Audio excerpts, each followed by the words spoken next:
Friends, आप सब कैसे हैं? राधे राधे, जय श्री कृष्णा। जैसा कि आप जानते हैं, भाद्र मास चल रहा है। भाद्र मास में बहुत सारे पर्व त्योहार मनाए जाते हैं, जिनमें से कृष्ण जन्म अष्टमी, गणेश चतुर्थी, राधा अष्टमी, हरितालिका तीज मनाई जाती है। इसी बीच अनंत चतुर्दशी मनाई जाती है।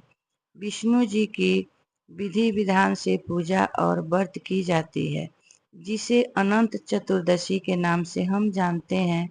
इसी दिन भगवान श्री गणेश जी की विसर्जन की जाती है।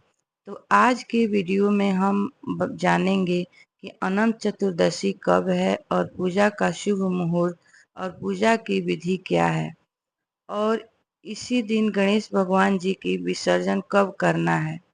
भाद्र मास के शुक्ल पक्ष तिथि के दिन अनंत चतुर्दशी का त्योहार मनाया जाता है। इस व्रत में अनंत भगवान अर्थात जगत के पालनहार श्री हरि विष्णु के अनंत रूपों की पूजा की जाती है, जो असीम शक्ति और आस्था के प्रतीक हैं। और इस गणेश उत्सव का अंतिम दिन होता है, यानी कि इस दिन गणेश विसर्जन भी किया जाता है। भगवान श्री गणेश को भाद्र मास के शुक्ल पक्ष के चतुर्थी को स्थापित करते हैं और 10 दिन बाद अनंत चतुर्दशी के दिन उनकी विसर्जन किया जाता है।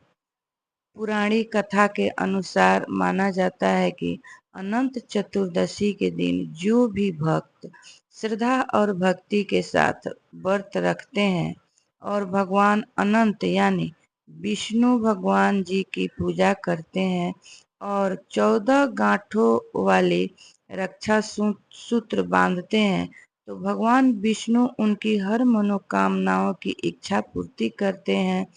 हिंदू पंचांग के अनुसार साल 2025 में 6 सितंबर 2025 सुबह 3:12 से शुरू और 7 सितंबर 2025 को देर रात्रि 1:41 पर समाप्त होगा।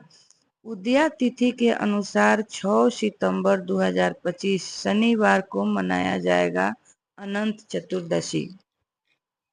इस दिन पूजा आप पूरे दिन कर सकते हैं। पूरा ही दिन शुभ माना जा रहा है। पूजा का प्रथम भाग सुबह के समय नियम पूर्वक करें।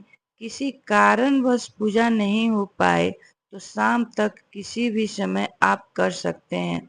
पूजा की विधि: आप उस दिन साफ सुथरे नए वस्त्र पहने और लाल या पीले रंग के वस्त्र पहने।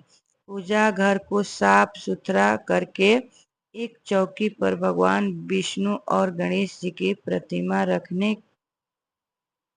के बाद विधि विधान से पूजा करें।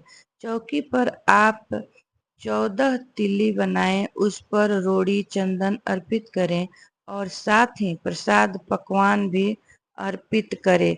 इसमें पका पकाया प्रसाद ही अर्पित किया जाता है, भोग लगाया जाता है, जैसे खीर, पूड़ी, सेवइयाँ, हलवा जो भी है उसी का आप भोग लगाएं। उसके बाद आप 14 गांठ वाली रक्षा सूत्र बनाएं।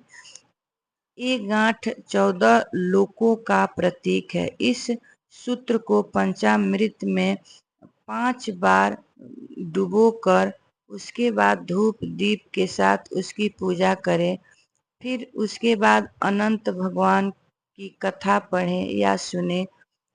उसके बाद रक्षा सूत्र को अपने हाथ में बांध ले। इस सूत्र को पुरुष दाहिने हाथ में और महिलाएं बाएं हाथ में बांधती है।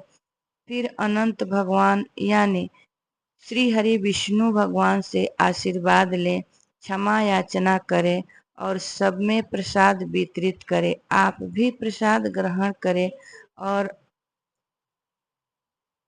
अगले दिन उस रक्षा सूत्र को खोलकर आप नदी में विसर्जित कर सकते हैं, या आप पूरे साल उस रक्षा सूत्र को भी बांध कर रख सकते हैं।